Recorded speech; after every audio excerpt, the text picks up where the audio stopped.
Hi everyone, welcome to Sham institute. Daily current అఫైర్స్లో భాగంగా ఈ రోజు ఉన్నటువంటి ఇంపార్టెంట్ కరెంట్ అఫైర్స్ ఏమన్నా ఒకసారి చూద్దాము. సో ఫస్ట్ వన్ చూసినట్లయితే భూటాన్ నుంచి బంగాళాదుంపల దిగుమతి అని చెప్పేసి ఈరోజు ప్రధానంగా భూటాన్ అండ్ ఇండియా మరోసారి వార్తల్లోకి రావడం జరిగిందండి.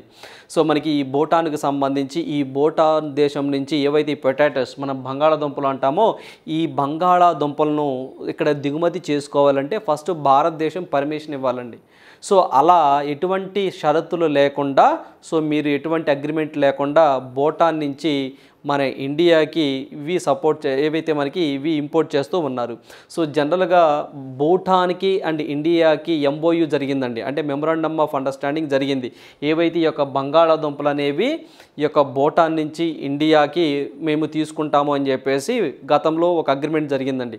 సో ఆ అగ్రిమెంట్ అనేది మొన్న జూన్ 30వ తారీఖుతో కంప్లీట్ అవ్వడం జరిగింది. సో దాని యొక్క వ్యాలిడిటీ అయిపోయిందండి. ఆ తర్వాత మళ్ళీ ఇప్పటి వరకు మళ్ళీ ఎటువంటి షరతులు లేకుండా, అంటే లైసెన్స్ లేకుండా, అంటే వాటి యొక్క ఇంపోర్ట్స్ ఇక్కడ కావాలి అంటే ఇక్కడ దిగుమతి చేసుకోవాలంటే మన భారతదేశం పర్మిషన్ ఇవ్వాలి. ఆ పర్మిషన్ ఏమీ లేకుండా, రూల్స్ అండ్ రెగ్యులేషన్స్ ఏమి లేకుండా మీరు దిగుమతి చేసుకోవచ్చు అని చెప్పేసి భారతదేశం అనేది గ్రీన్ సిగ్నల్ ఇవ్వడం జరిగిందండి. ఎప్పటి వరకు వాళ్ళు ఎలా దిగుమతి చేసుకోవచ్చు అంటే 2024 జూన్ వరకు, అంటే ఒక సంవత్సరం వరకు వాళ్ళు ఫ్రీగా ఇక్కడ దిగుమతి చేసుకోవచ్చు అండి. ఎటువంటి ట్యాక్సెస్ కానీ ఇలాంటివి ఏమీ ఉండవు. సో అలా ఒక అగ్రిమెంట్ కుదిరింది. సో ఏదైతే ఏ దేశం నుంచి అని చెప్పేసి అడుగుతారో దట్ ఈజ్ భూటాన్ అండి. సో భూటాన్, అదేవిధంగా ఈ భూటాన్ నుంచేనండి అంటే మనకి 17,000 టన్నుల పచ్చి ఒక్కను కూడా అండి, ఇది మనం ఒక్క అంటాం, పెళ్ళిళ్ళప్పుడు ఒక ఒక్కలు వాడుతున్నారు, అంటే ఒకప్పుడు అంటే ఇప్పుడంటే సో రెడీమేడ్ వచ్చినాయండి. ఒకప్పుడు మనము ఏదైతే మనకి తమలపాకుల్లో పెట్టి ఒక్కలు ఉంటాయండి, లవ్ పచ్చి ఒక్కలు అంటారు. ఆ పచ్చి ఒక్కలను కూడా సో ఏదైతే భూటాన్ నుంచి భారతదేశానికి ఇక్కడ దిగుమతి చేసుకోవడానికి మనం పర్మిషన్ ఇవ్వడం జరిగిందండి. అంటే దీనికి సంబంధించి దిగుమతి ధర నిబంధన లేకుండా, అంటే ఏదైనా ఒక ప్రోడక్ట్ ఒక దేశంలోకి వచ్చేటప్పుడు ఖచ్చితంగా ఇంతకు అమ్మాలి అని చెప్పేసి ముందే ఒక ప్రైస్ని ఫిక్స్ చేస్తారండి. అలాంటిది కూడా ఏమీ లేకుండా మీరు ఇక్కడ అమ్ముకోవచ్చు అని చెప్పేసి భారతదేశం పర్మిషన్ ఇవ్వడం జరిగింది. సో అందువల్ల ఈ 2 పాయింట్స్ బాగా గుర్తుంచుకోండి. ఇటీవల కాలంలో ఏ దేశం నుంచి బంగాళాదుంపలు అండ్ పచ్చి ఒక్కలు మన భారతదేశానికి దిగుమతి అయ్యాయి అని చెప్పేసి అడుగుతారు, దట్ ఈస్ భూటాన్. సో అదేవిధంగా భూటాన్ సరిహద్దులో ఉన్నటువంటి జల్పాయిగుడి జిల్లా చాముర్చి అనే ఒక చిన్న గ్రామం ద్వారా ఈ యొక్క ఒక్కలను దిగుమతి చేసుకోవచ్చు. సో ఏదైతే మనకి నేపాల్కి భూటాన్కి, ఏదైతే భూటాన్కి ఇండియాకండి, భూటాన్కి ఇండియాకి ఈ యొక్క బోర్డర్లో భూటాన్కి సంబంధించి జల్పాయిగుడి జిల్లా చాముర్చి అనే చిన్న గ్రామం నుండి మనకి యొక్క పచ్చి ఒక్కలు అనేవి మన భారతదేశంలోనికి రాబోతూ ఉన్నాయన్నమాట. అంటే ఆల్రెడీ గతంలో చేశారండి, ఇంకా మళ్ళీ వాటి యొక్క ఎక్స్పోర్ట్ ఏవైతే ఉంటాయో ఇవి ఇంకా రాబోతున్నాయి అని చెప్పి చెప్తా ఉన్నారు. సో అందువల్ల ఈ 2 పాయింట్లు గుర్తుంచుకోండి. వీటితో పాటు ఇక్కడ మనం చూసినట్లయితే భూటాన్ రాజు అండి, సో మనకి రీసెంట్గా ఏప్రిల్ మంత్లో మన భారతదేశానికి విజిట్కి వచ్చారు.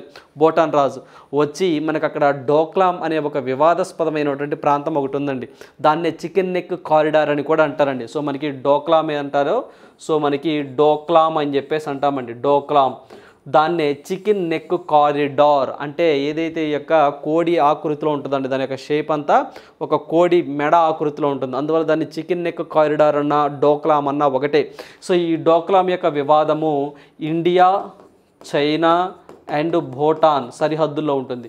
యాక్చువల్లీ ఈ డోక్లాం అనే ప్లేస్ ఎక్కువగా మనకి భూటాన్లో ఉంటుందండి. అయితే ఈ భూటాన్ వాళ్ళని చైనా వాళ్ళు మంచి చేసుకొని అక్కడ ఒక రహదారి నిర్మించే ప్రయత్నం చేస్తామన్నారు. సో అలా రహదారి నియమించడం వల్ల భారతదేశం యొక్క భద్రతకు ఇబ్బంది వాటిల్లే ప్రమాదం ఉందని చెప్పేసి ఇండియా వాళ్ళు ఏం చెప్తున్నారంటే, సో భూటాన్కి హెచ్చరించారండి, ఎందుకు మీరు చైనా వాళ్ళతో కలుస్తున్నారు, అది కరెక్ట్ కాదు కదా, అక్కడ రోడ్డు వేయకుండా మీరు అడ్డుకోండి అని చెప్పేసి సో భూటాన్ మీద మనం తీవ్రంగా ఒత్తిడి తీసుకురావడం జరిగిందండి. అందువల్లే భూటాన్ రాజు ఎవరైతే ఉన్నారో న్యాంగల్ వాంగ్చుక్ అనే వ్యక్తి ఏప్రిల్ 4, 2023 మన భారతదేశానికి వచ్చి నరేంద్ర మోదీ గారిని కలిసి వెళ్ళి ఈ రోడ్డు మీద మేము ఎటువంటి ఇబ్బంది ఉండదండి మీకు అని చెప్పేసి భరోసా ఇచ్చి వెళ్ళారండి. అదేవిధంగా ఇక్కడ ఒక 6 సూత్రాల రోడ్డు మ్యాప్ను కూడా ఈ యొక్క వాంగ్చుక్ ప్రతిపాదన చేశాడు. అంటే ఆ 6 సూత్రాలకు అనుగుణంగానే మేము ఫాలో అవుతాము, భారతదేశానికి ఎటువంటి ఇబ్బంది రానేమో అని చెప్పేసి ఆయన హామీ ఇవ్వటం జరిగింది.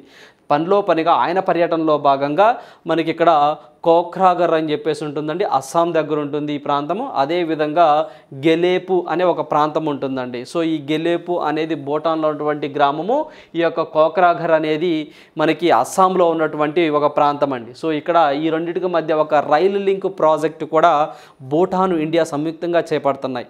సో అందువల్ల ఆయన పర్యటనను అండ్ బంగాళాదుంపల దిగుమతిని, పచ్చి ఒక్కలని లింక్ చేసుకొని చదువుకోండి. ఎందుకంటే మనం రానున్న పోటీ పరీక్షల్లో ఖచ్చితంగా ఇలాంటివి ఇంటర్నేషనల్ ఇష్యూస్లో మనం కవర్ చేయాలి.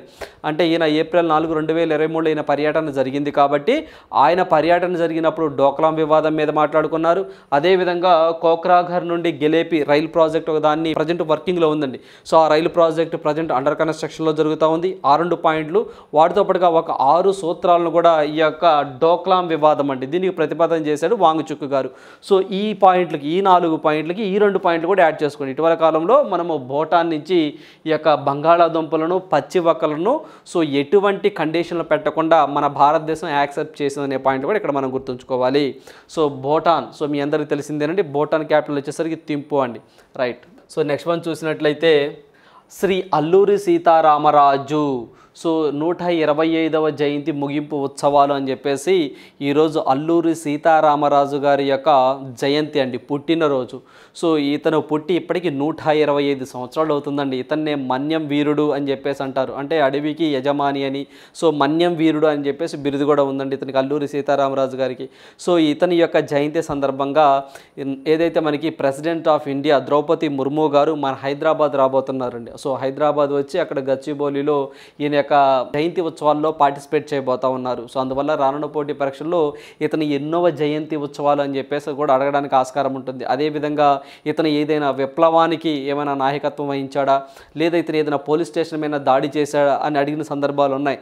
సో ఇప్పుడు మనము స్టాటిక్ పార్ట్ని కరెంట్ అఫైర్స్తో లింక్ పెట్టుకొని చదువుకోవాలండి. ఈ పాయింట్ ఇక్కడ మనం చూస్తే సో జనరల్గా అల్లూరి సీతారామరాజు జయంతి ఎన్నోవ జయంతి ఉత్సవాలు అని చెప్పేస్తే 125 ఈ ఫిగర్ గుర్తుంచుకోండి అండి.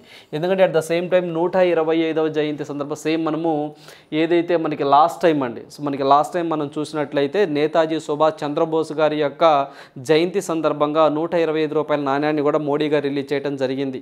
సో అంటే ఇలాంటి వ్యక్తులు సో పుట్టినప్పుడు వాళ్ళ యొక్క జయంతి ఎన్నోవి, లాస్ట్ టైం ఎగ్జామ్లో కూడా వాళ్ళ జయంతులు ఈ యొక్క ఎన్ని సంవత్సరాలు అవుతున్నాయి వాళ్ళు పుట్టి అని చెప్పేసి మ్యాచ్ ద ఫాలోయింగ్ అని అడిగిన సందర్భాలు ఉన్నాయి. సో అందువల్ల ఈయన 120 సంవత్సరాలు అండి పుట్టి. సో ఈయన ఎప్పుడు జన్మించారు అంటే సో మనకి జూలై అండి, సో మనకి జూలై 4 అంటే ఈరోజే జూలై 4 1897 నుంచి అండి, 1897 నుంచి సో ఇతను జన్మించడం జరిగింది. అంటే ఈ డేట్లో జూలై 4, 1897లో జన్మించారు. ఎప్పుడు చనిపోయారు అంటే అయినా సో మనకి మే అండి, సో మనకి మే 7, 1924లో చనిపోవడం జరిగిందండి. అంటే దగ్గరగా 25 సంవత్సరాలు అప్పుడు ఇతను చనిపోవడం జరిగిందండి. సో ఏవైతే బ్రిటిష్ వాళ్ళ మీదకి తిరగబట్టడం జరిగింది, సో వాళ్ళ యొక్క ఆకృత్యాలను, అన్యాయాలను అడ్డుకోవడంలో ఈయన కీలక పాత్ర పోషించాడని, బ్రిటిష్ వారి మీద తిరుగుబాటు చేశారని మీ అందరికీ తెలిసిందే. సో అందువల్ల ఇతను పుట్టిన ఏదైతే ఈ యొక్క పుట్టిన డేట్ అండ్ మంత్ అండ్ చనిపోయింది డేట్ అండ్ మంత్ గుర్తుంచుకోండి, 120 సంవత్సరాలు అని చెప్పేసి గుర్తుంచుకోండి. ఈ యొక్క వేడుకలకు వేదిక ఏంటి అంటే హైదరాబాద్ గచ్చిబౌలి ఇండోర్ స్టేడియం అని చెప్పేసి గుర్తుంచుకోండి. ఏదైతే మనకి ద్రౌపది ముర్ము గారు చీఫ్ గెస్ట్గా రాబోతున్నారు ఈరోజు. సో ఇది మనం కరెంట్ అండి. ఇప్పుడు మనం స్టాటిక్ పార్ట్ చూద్దాము. సో దీంట్లో అల్లూరి సీతారామరాజు వాటిలో మనం స్టాటిక్ పార్ట్ చూసినట్లయితే ఇతను మొట్టమొదటిసారిగా ఏ పోలీస్ స్టేషన్ మీద దాడి చేశారు అని చెప్పేసి ఎగ్జామ్లో అడిగిన సందర్భాలు ఉన్నాయి. సో అందువల్ల ఈయన మొట్టమొదటిసారిగా చింతపల్లి పోలీస్ స్టేషన్ మీద దాడి చేయడం జరిగిందండి. సో జనరల్గా ఈయన పాండ్రంగి అనే ఒక మాన్యంలో, అంటే ఇప్పుడు జిల్లా అది ఏదైతే మనకి పాండ్రంగి అనే ఒక ప్లేస్ ఉంటుందండి, అక్కడ ఇతను జన్మించడం జరిగిందండి. సో ఏదైతే ఒకప్పుడు ఏదైతే మనకి ఉమ్మడి ఆంధ్రప్రదేశ్ ఉంటుందో, సో ఇప్పుడు కూడా పాండ్రంగి అని చెప్పేసి ఒక ప్లేస్ బాగా ఫేమస్ అండి, అక్కడ అతను జన్మించడం జరిగింది. సో అప్పట్లో ఈయన 1922 ఆగస్టు 22వ తారీఖు అండి, 1922 ఆగస్టు 22వ తారీఖున ఈయన చింతపల్లి పోలీస్ స్టేషన్ మీద మొట్టమొదటిసారిగా దాడి చేశాడు. చాలా ఎగ్జామ్లో కూడా మొట్టమొదటిసారిగా ఇతను ఏ పోలీస్ స్టేషన్ మీద దాడి చేశారనే సందర్భాలు ఉన్నాయి. ఆ తర్వాత వరుసగా అండి సో మనకి చెప్పల్లా దాడులు చేశారండి. ఆ టైంలో చూస్తే ఆగస్టు 22తో పాటుగా ఆగస్టు 23, ఆగస్టు 24 వరుసగా ఏవైతే 3 పోలీస్ స్టేషన్ల మీద దాడి చేశారు. అయితే మొట్టమొదటిసారిగా ఇక్కడ ఏదైతే మన చింతపల్లి పోలీస్ స్టేషన్ మీద దాడి చేశారో ఇక్కడ దగ్గరగా కొన్ని ఏవైతే గన్స్ కానివ్వండి, తుపాకులు కానీ దగ్గర 11 తుపాకులు కూడా వీళ్ళు తీసుకొని వెళ్ళిపోవడం జరిగిందండి. ఆ తర్వాత నెక్స్ట్ కృష్ణాదేవిపేట పోలీస్ స్టేషన్ మీద దాడి చేశారండి, కృష్ణాదేవిపేట పోలీస్ స్టేషన్ మీద. ఆ తర్వాత ఆగస్టు 24న రాజవొమ్మంగి స్టేషన్ అండి, రాజవొమ్మంగి స్టేషన్ అని చెప్పేసి తూర్పుగోదావరి జిల్లాలో ఉంటుంది. సో ఇక్కడ వీళ్ళు దాడి చేయడం జరిగింది. అంటే మొత్తం ఈ 3 పోలీస్ స్టేషన్ల మీద వీళ్ళు దాడి చేయటం జరిగింది. అదేవిధంగా ఈయన 1922 ఆగస్టులో అండి రాంపా విప్లవం అని చెప్పేసి ఒక రాంపా తిరుగుబాటు అండి, హిస్టరీలో మనం చదువుకుంటాము. సో ఏదైతే ఈ యొక్క రాంపా తిరుగుబాటుకి నాయకత్వం వహించిన వ్యక్తి ఎవరు అంటే అల్లూరి సీతారామరాజు గారండి. ఈయన ఈ యొక్క రాంపా విప్లవాన్ని అంటే రాంపా తిరుగుబాటుని ఎప్పుడు స్టార్ట్ చేశారు, ఎప్పుడు ఎండ్ చేశారని చెప్పేసి కూడా గత ప్రీవియస్ ఎగ్జామ్లో అడిగిన సందర్భాలు ఉన్నాయి. సో ఈయన 1922 ఆగస్టులో దీన్ని ప్రారంభిస్తే మే అంటే 1924లో అంటే ఆయన చనిపోయేంత వరకు అండి ఈ విప్లవం సాగింది. ఇది ఏదైతే ఇతను చనిపోయిన తర్వాత ఈ విప్లవం కూడా కుంటుపడిపోయిందండి, అంటే కనుమరుగైపోయింది. సో అందువల్ల మనము ఏదైతే ఇది కరెంట్ అఫైర్స్ వీటితో పాటుగా 125వ జయంతి అని చెప్పేసి జూలై 4, 1897లో జన్మించాడని, మే 7, 1924లో చనిపోయాడని చెప్పేసి, సో అదేవిధంగా దీనికి సంబంధించిన ఉత్సవాలు హైదరాబాద్లో జరుగుతున్నాయని, దీనికి చీఫ్ గెస్ట్గా ప్రెసిడెంట్ ద్రౌపది ముర్ము గారు అటెండ్ అవుతున్నారు అని చెప్పేసి ఇది కరెంట్. స్టాటిక్ పార్ట్ ఏంటి మనం హిస్టరీలో చదువుకుంటాం. సో ఇతను ఏ స్టేషన్ మీద దాడి చేశాడు, ఎప్పుడు చేశాడు, దాంతోపాటుగా ఏదైతే ఈ తిరుగుబాటు ఉంటుందో ఈ తిరుగుబాటు రాంపా తిరుగుబాటుకు నాయకత్వం వహించాడు. ఆగస్టు 1922 నుంచి మే 1924 వరకు అంటే ఆయన చనిపోయేంత వరకు కూడా ఈ విప్లవం కొనసాగింది. ఆ తర్వాత అతను చనిపోయిన తర్వాత ఆ విప్లవం కూడా ఆగిపోయిందండి. సో ఇవన్నీ మనం గుర్తుంచుకోవాలి. రైట్. సో నెక్స్ట్ వన్ చూద్దాము. సో నెక్స్ట్ వన్ చూసినట్లయితే సాహితీవేత్త మల్లెమాల వేణుగోపాల్ రెడ్డి ఇక చనిపోయారండి, ఇక లేరు అని చెప్పేసి న్యూస్ రావడం జరిగిందండి. సో ఇతను వైఎస్ఆర్ కడప జిల్లాకు సంబంధించిన వ్యక్తి. సో ఇతను చనిపోవడం జరిగింది. సో మనము ఇలాంటి ఏదైతే మనకి వైఎస్ఆర్ జిల్లాకు సంబంధించి అంతకుముందు కేతి విశ్వనాథ్ గారు అని చెప్పేసి ఒక రచయిత చనిపోవడం జరిగిందండి. సో మళ్ళీ మరోసారి వైఎస్ఆర్ జిల్లా వార్తల్లోకి రావడం జరిగింది. సో అతని పేరు వేణుగోపాల్ రెడ్డి అండి. సో మల్లెమాల అనేది వాళ్ళ ఇంటి పేరండి. సో అది వేణుగోపాల్ రెడ్డి గారు చనిపోవడం జరిగింది. సో ఇప్పటివరకు ఈయన దాదాపుగా 100 కథలు రాశారండి. సో ఇతన్ని ఏదైతే ఈ యొక్క 100 కథలు రాశారు వీటిలోని ఆవలిగట్టు అనే నవల అనేది బాగా ఫేమస్ అండి. సో ఇక్కడ ఆవలిగట్టు అనే నవలను కూడా రాశారు.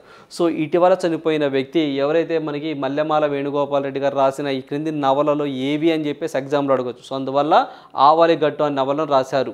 అదేవిధంగా 2009 నుంచి మల్లెమాల సాహిత్య పురస్కారం ఏటా ఏర్పాటు చేసి సాహితీవేత్తలకు ఈ పురస్కారం అందిస్తూ ఉన్నారండి. సో ఇతని పేరు మీదుగానే ఏదైతే మనకి మల్లెమాల సాహిత్య పురస్కారం అని చెప్పేసి ఒక అవార్డుని ఎస్టాబ్లిష్ చేసి సో ఎవరైతే విశేష సేవలు చేస్తారో సాహిత్యంలో వాళ్ళకి ఇస్తూ ఉంటారు. సో మనకి లాస్ట్ 2 సంవత్సరాల నుంచి ఇవ్వడం లేదండి కోవిడ్ సిచ్యువేషన్ వల్ల. సో ఇక్కడ ఆయన పేరు గుర్తుంచుకోండి, ఆయన స్టేట్ గుర్తుంచుకోండి, ఆయన రచించిన అంటే చాలా కథలు ఉన్నాయి, నవల్స్ చాలా ఉన్నాయండి. వాటిలో ఆవలిగట్టు అనేది బాగా ఫేమస్, గుర్తుంచుకుంటే సరిపోతుంది. సో నెక్స్ట్ వన్ చూద్దాము.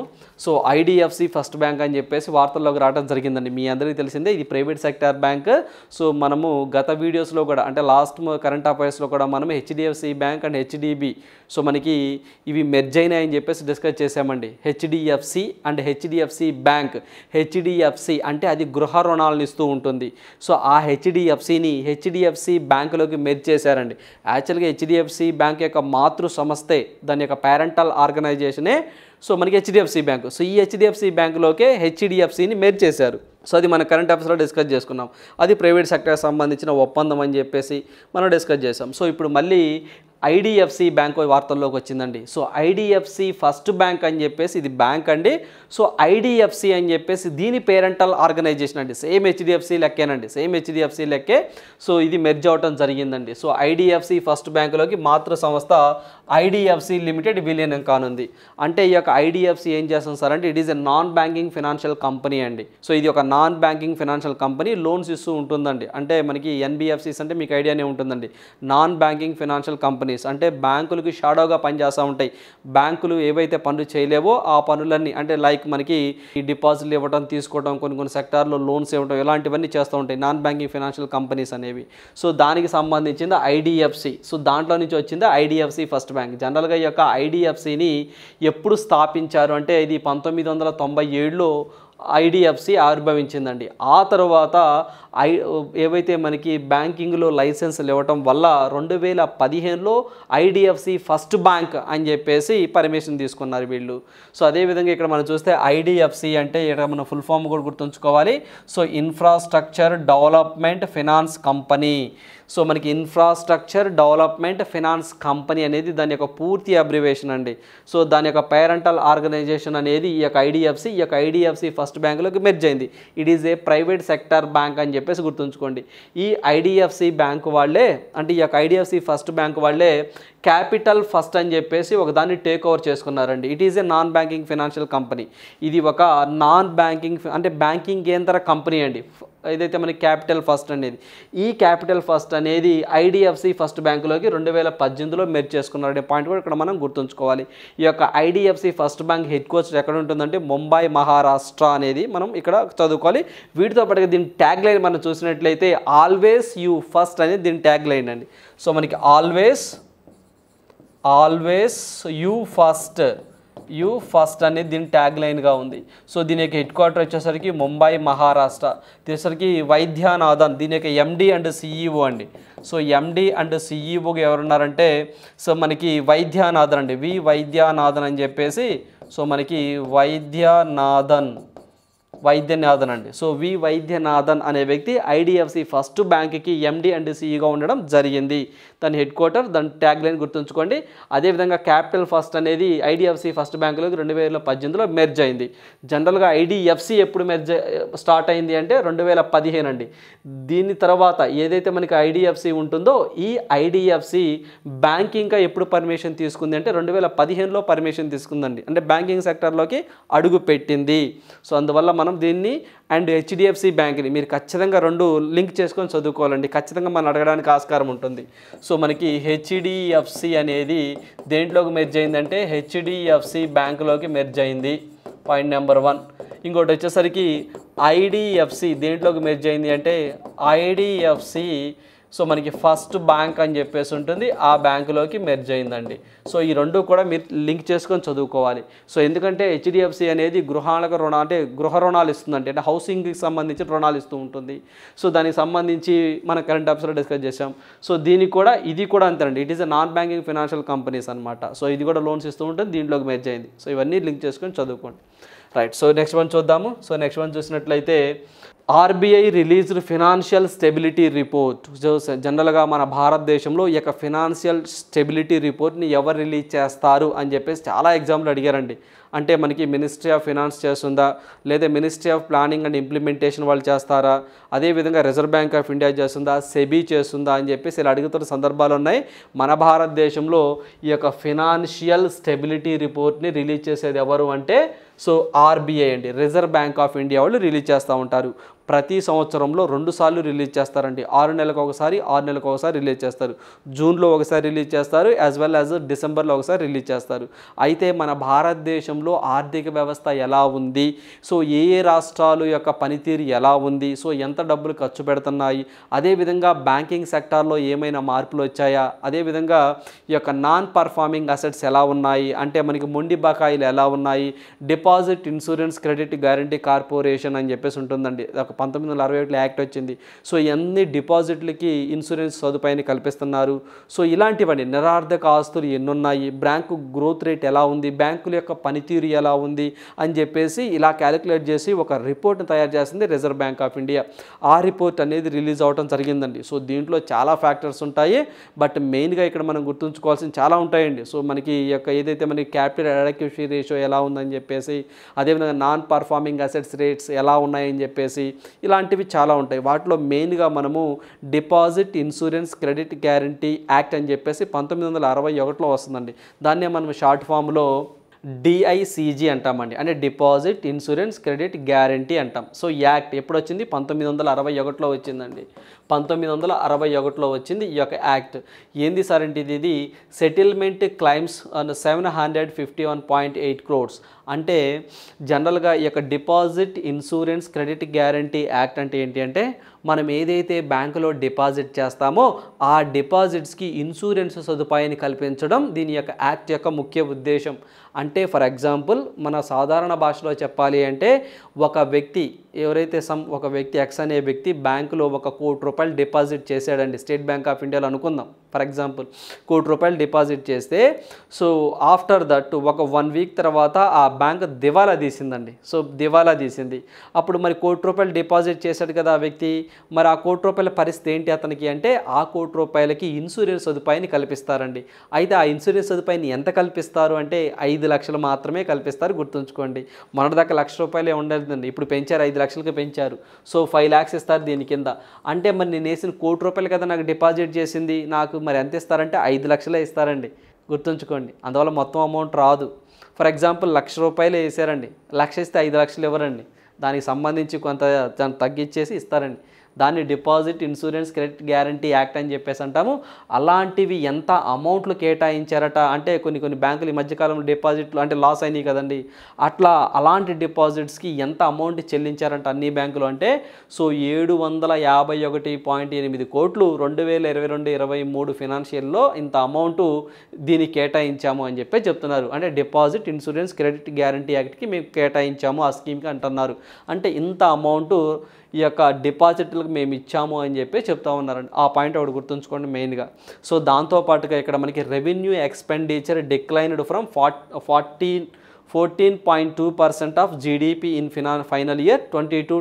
సో మనకి 2022 to 13.5% 2023. అంటే సో 2021-22 ఫినాన్షియల్ ఇయర్లో రెవెన్యూ ఎక్స్పెండిచర్ అండి సో ఎంత పెట్టారట 14.2% పెట్టారండి. సో అది 2022-23 ఫినాన్షియల్ ఇయర్ కాను ఎంత వచ్చింది 13.5% తగ్గిందంట. సో అలా తగ్గితే ఏంటంటే ఎకానమీ బాగా స్ట్రెంగ్తన్గా ఉన్నాడు, బ్యాంకింగ్ వ్యవస్థ బాగా స్ట్రెంగ్తన్గా ఉంటుందని కూడా వీళ్ళు చెప్తా ఉన్నారండి. సో అందువల్ల సో అంటే మూలధనం మీద పెట్టేటువంటి పెట్టుబడులు ఏవైతే ఉంటాయో సో ఆ యొక్క వాటిని మనం స్ట్రెంగ్తన్ చేసుకోవాలి. సో స్ట్రెంగ్తన్ చేసుకోవాలంటే సో ఖచ్చితంగా ఇలాంటివి రెవెన్యూ ఎక్స్పెండిచర్స్ అనేవి తగ్గించుకోవాలని చెప్పి చెప్తా ఉన్నారు. సో మెయిన్గా ఈ రెండు గుర్తుంచుకోండి, ఇంకా చాలా పారామీటర్స్ ఉంటాయండి. మెయిన్ అయితే మనకు ఈ పాయింట్ ఒకటి గుర్తుంచుకోండి, deposit insurance credit guarantee act అండి. సో 1961లో వచ్చింది. సో ఇది ఎన్నోదంటే 27th ఎడిషన్ అండి, 27th ఎడిషన్. మళ్ళీ డిసెంబర్లో ఒకటి వస్తుంది, అది 28th అవుతుంది, రైట్. సో నెక్స్ట్ వన్ చూద్దాము. సో నెక్స్ట్ వన్ చూసినట్లయితే union minister for the home affairs and cooperation Amit Shah launches made in India. So ఏదైతే మనకి మన భారతదేశం సంబంధించి home minister and cooperation ministry 2 ministries ఉన్నాయండి ఈ యొక్క అమిత్ షా గారికి. సో మనకి ఈ 2 పోర్ట్ఫోలియోస్ ఆయనే నిర్వహిస్తూ ఉన్నారు. ఆయన ఏం చేశారంటే నిన్న దీనికి సంబంధించి అక్షరీ రివర్ క్రూయిజ్ అని చెప్పేసి ఒక నౌకను ఒకదాన్ని ఈయన ప్రారంభించడం జరిగిందండి. ఎక్కడా సార్ అంటే సో నర్మదా రివర్ దగ్గర. సో నర్మదా రివర్లో అండి ఇతను ఈ యొక్క ఇది మీరు ఇక్కడ పిక్లో చూస్తున్నట్లు అండి సో ఒక పెద్ద షిప్ను ఒకదాన్ని ఈయన ప్రారంభించడం జరిగిందండి వర్చువల్గా. అంటే ఇది ఏం చేస్తాం సార్ అంటే సో జనరల్గా ఇది ఒక విహారయానం నౌక అండి. సో మనకి నదీ జలాల్లో ప్రయాణిస్తూ ఉంటుంది. దీనికి సంబంధించిన ఒక నౌకని ఏదైతే మనకి అమిత్ షా గారు ప్రారంభించడం జరిగింది. అయితే మనం ఎగ్జామ్ పాయింట్ ఆఫ్ వ్యూలో ఎవరు ప్రారంభించారని అడుగుతారు. సో మనకి అమిత్ షా గారు ప్రారంభించడం జరిగింది. మొత్తం ఈ యొక్క షిప్ ఏదైతే ఉంటుందో ఈ షిప్ని ఖర్చు కోసం 15 కోట్లు ఖర్చు చేశారండి. 15 కోట్లతో ఈ యొక్క అక్షర్ రివర్ క్రూయిజ్. సో మనకి క్రూయిజ్ అంటే ఒక నావల్, ఒక షిప్ అండి, విహారం చేస్తూ ఉంటాం ఈ యొక్క షిప్లో. సో అట్లా 15 కోట్లతో దీన్ని నిర్మించడం జరిగింది. సో ఈ యొక్క షిప్లోనే మొత్తం 165 మంది ప్రయాణం చేయొచ్చు అండి, 125 మంది ప్రయాణం చేయొచ్చు. అదేవిధంగా దీని యొక్క పొడవు చూస్తే 30 మీటర్లు ఉంటుందండి. సో మనకి 30 మీటర్లు ఈ యొక్క షిప్ యొక్క పొడవు ఉంటుందండి. అంటే ఈ యొక్క షిప్లో రకరకాలైనటువంటి ఫెసిలిటీస్ ఉంటాయండి. లైక్ మనకి చిన్న చిన్న స్విమ్మింగ్ పూల్స్ కానివ్వండి, సో చిన్న చిన్న గార్డెన్స్ కానివ్వండి, లైబ్రరీస్ కానివ్వండి, సినిమా థియేటర్స్ కానివ్వండి, రెస్టారెంట్స్ కానివ్వండి, సో ఇవన్నీ ఉంటాయి. సో అది ఒక విహారయాత్రలాగా దీన్ని మనం చూస్తూ అంటే దీన్ని తీసుకురావడం జరిగింది. సో అందువల్ల ఇది ఎంత అమౌంట్తో ఎన్ని కోట్లతో దీన్ని నిర్మించారు, ఎంతమంది దీంట్లో ప్రయాణించవచ్చు, సో దీని యొక్క పొడవు ఎంత తెలుసుకోవాలి, ఎవరు ప్రారంభించారు తెలుసుకోవాలి, ఏ స్టేట్లో అంటే ప్రారంభించింది గుజరాత్ నర్మదా రివర్లో అని చెప్పేసి గుర్తుంచుకోండి. సో ఇది చదువుకున్నప్పుడే మనకి ఎంవి గంగా విలాస్ అని చెప్పేసి ఎంవి గంగా విలాస్ అండి. ఎంవి గంగా విలాస్ అని చెప్పేసి ఇది కూడా అంతేనండి. ఇది కూడా ఒక క్రూయిజేనండి, అంటే ఇది కూడా ఒక భారీ నౌక షిప్ అండి, పర్యాటకం కోసమే తీసుకొచ్చారు. దీన్ని జనవరి 13 అండి, సో మనకి జాన్యువరి 13, 2023న పిఎం నరేంద్ర మోదీ గారు దీన్ని ప్రారంభించడం జరిగింది. సో అంటే ఈ రెండు కూడా మనం లింక్ చేసి చదువుకోవాలండి. సో మనకి అక్షర్ రివర్ క్రూయిజ్ అయితే మాత్రం అమిత్ షా, ఎంవి గంగా విలాస్ అయితే మాత్రం నరేంద్ర మోదీ గారు జనవరి 13, 2023న ప్రారంభించారు. సో ఇది మొత్తం 5 రాష్ట్రాలలో పర్యటన సాగిస్తూ ఉంటుందండి, 5 రాష్ట్రాలు. సో మనం చూస్తే ఇక్కడ మనకి ఉత్తరప్రదేశ్ కానివ్వండి, సో అదేవిధంగా బీహార్ కానివ్వండి, జార్ఖండ్, బంగ్లాదేశ్, అస్సాం అండి, Assam. So India and Bangladesh, so ఈ రెండు ఏవైతే ఉన్నాయో India and Bangladesh, so Ganga Brahmaputra రివర్లో దీని యొక్క పర్యటన సాగుతూ ఉంటుంది. మొత్తం దగ్గరగా 27 నదీ జలాలను ఏవైతే ఈ యొక్క ట్రిబ్యూటరీస్ ఉంటాయో గంగా అండ్ బ్రహ్మపుత్ర ట్రిబ్యూటరీస్, వాటిల్లో ఆ నదుల్లో ఇవి ప్రయాణం సాగిస్తూ ఉంటుందని చెప్పేసి. సో మొత్తం దీని కెపాసిటీ 32 మంది అండి. సో 32 మంది 51 డేస్ అండి దీని యొక్క పర్యటన, 51 డేస్. మొట్టమొదటిసారిగా స్విట్జర్లాండ్ కంట్రీకి సంబంధించిన పర్యటనలు దీంట్లో పర్యటించడం జరిగింది. మొత్తం 3200 కిలోమీటర్ల దాకా, అంటే ప్రపంచంలోని అత్యంత సుదీర్ఘ ప్రయాణం చేసేటువంటి షిప్గా ఇది వార్తల్లోకి రావడం జరిగింది. సో ఆల్రెడీ మనం డిస్కస్ చేసామండి, జనవరి 13వ తారీఖు కరెంట్ అఫైర్స్లో ఇది మనం డిస్కస్ చేసాం. ఎవరైనా చూడని వ్యక్తులు ఎవరంటే ఆస్పిరెంట్స్ ఎవరైనా ఉంటే సో జనవరి 13వ తారీఖు వీడియో ఒకసారి చూడండి. అంటే ఇక్కడ మీరు ఎంవి గంగా విలాస్ ఒకటి, అక్షర్ రివర్ క్రూయిజ్ మిసైల్ ఒకటి, రెండు కూడా ఒకటే, బట్ ఇది కొంచెం పెద్దదండి. సో ఈ రెండు లింక్ చేసుకొని చదువుకోండి. దీన్ని మోడీ గారు ప్రారంభిస్తే దాన్ని అమిత్ షా గారు ప్రారంభించారు. రైట్, సో నెక్స్ట్ వన్ చూద్దాము. సో నెక్స్ట్ వన్ చూసినట్లయితే Iran executes 354 peoples in the first half of 2023 says rights group. ఏదైతే ప్రపంచంలో ఏ దేశంలో ఎక్కువగా మరణ శిక్షలు విధిస్తున్నారు అంటే దట్ ఈజ్ ఇరాన్ అండి. ఒక ఇరాన్లో లాస్ట్ అంటే 6 మంత్స్లో, అంటే జనవరి నుంచి జూన్ వరకు ఇప్పటి వరకు దగ్గరగా 354 మందిని ఉరి తీయటం జరిగింది. ప్రపంచంలో ఎక్కువగా ఉరితీసే జాబితాలలో అంటే హ్యాంగింగ్ అండి, ఉరితీస్తాను చూసారండి. సో అలా జాబితాలో ఇరాన్ ఫస్ట్ ప్లేస్లో ఉందండి. సో ఇరాన్ ఫస్ట్ ప్లేస్లో ఉందని చెప్పేసి ఏదైతే మనకి హ్యూమన్ రైట్స్ కౌన్సిల్ వాళ్ళు ఒక రిపోర్ట్ విడుదల చేయడం జరిగింది ఇరాన్ అని చెప్పేసి గుర్తుంచుకోండి. సో స్ట్రైట్ క్వశ్చన్ అని అడుగుతారు. సో ఎంత ఫిగర్ అని కూడా అడుగుతారు. 354 మంది అండి జనవరి నుంచి, సో మనకి జాన్యువరి నుంచి సో మనకి జూన్ వరకు అండి, అంటే 6 నెలల్లోనే చూడండి 354 మందిని ఇరాన్ కంట్రీ వాళ్ళు ఉరి తీయటం జరిగింది. సో అదేవిధంగా ఇరాన్ అనగానే మనకి ఇటీవల కాలంలో ఏదైతే బ్రిక్స్ అని చెప్పేసి అంటామండి, Brazil, Russia, India, China, south Africa, ఈ బ్రిక్స్ కూటమిలో మేము కూడా జాయిన్ అవుతాము అని చెప్పేసి ఇరాన్ ఒకటి, అర్జెంటీనా ఒకటి 2 అప్లికేషన్ పెట్టుకున్నాయనే పాయింట్ ఇక్కడ మనం గుర్తుంచుకోవాలి. దీంతో పాటుగా ఇటీవల కాలంలో షాంఘై కోఆపరేషన్ ఆర్గనైజేషన్స్లో ఒక కొత్త కంట్రీగా ఇరాన్ని పర్మిషన్ ఇవ్వడం జరిగింది. సో ఆ పాయింట్ కూడా ఇక్కడ మనం గుర్తుంచుకోవాలండి. సో ఇరాన్ అనగానే 2 పాయింట్లు గుర్తుంచాలి, బ్రిక్స్ ఒకటి అండ్ ఒకటి. స్కోలో ఆల్రెడీగా రీసెంట్గా మెంబర్షిప్ తీసుకున్నది సో ఇరానేనండి. అదేవిధంగా ఈ బ్రిక్స్లో కూడా మెంబర్షిప్ కోసం అప్లై చేసుకుంది ఇరాన్. సో నెక్స్ట్ మనం చూసినట్లయితే నేషనల్ ఇన్స్టిట్యూషనల్ ర్యాంకింగ్ ఫ్రేమ్వర్క్లో ఐఐటి హైదరాబాద్ నుంచి ఉంది, వార్తల్లో ఉంది అని చెప్పి చెప్తున్నారండి. సో ఏదైతే మనకి నేషనల్ ఇన్స్టిట్యూషనల్ ర్యాంకింగ్ ఫ్రేమ్వర్క్ అని చెప్పేసి, అంటే మన భారతదేశంలో ఏదైతే ఐఐటీస్ సో ఎట్లా వాటి యొక్క పనితీరు ఏంటి, ఎలా ఉన్నాయి ఏంటి అని చెప్పేసి వీళ్ళు ఒక మదింపు చేసి ఒక ఇండెక్స్ని రిలీజ్ చేస్తూ ఉంటారండి. ఈ యొక్క ఇండెక్స్ ప్రకారము ఫస్ట్ ప్లేస్లో ఉంది ఐఐటి మెడ్రాస్ అండి. సో దానికి ఫస్ట్ ప్లేస్ ఇచ్చారు.